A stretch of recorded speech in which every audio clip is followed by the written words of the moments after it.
রাজাপুরের সাংবাদিকদের সঙ্গে মতবিনিময় করলেন ঝালকাঠি ১ আসনের এমপি প্রার্থী ডক্টর ফয়জুল হক। সোহেল খন্দকারের পাঠানো তথ্য ও ভিডিওতে দেখুন বিস্তারিত। ইসলামের পক্ষে কাজ করার আগ্রহ প্রকাশ করে ঝালকাঠি ১ আসনের আসন্ন জাতীয় সংসদ নির্বাচনে এমপি পদপ্রার্থী ডক্টর ফয়জুল হক রাজাপুরের সাংবাদিকদের সঙ্গে মতবিনিময় করেছেন। রোববার রাত ৯টায় রাজাপুর শহরের রয়্যাল ক্যাফে চাইনিজ রেস্টুরেন্টে এ মতবিনিময় সভা অনুষ্ঠিত হয়।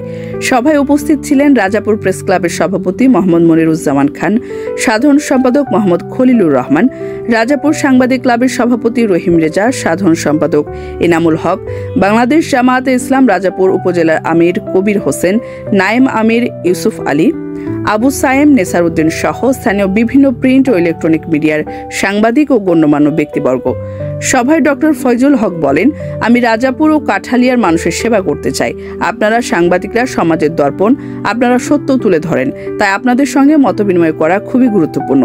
তিনি আরও বলেন, এই অঞ্চলের উন্নয়ন, শিক্ষার মান উন্নয়ন, স্বাস্থ্যসেবা এবং তরুণদের কর্মসংস্থানই হবে আমার অগ্রাধিকার।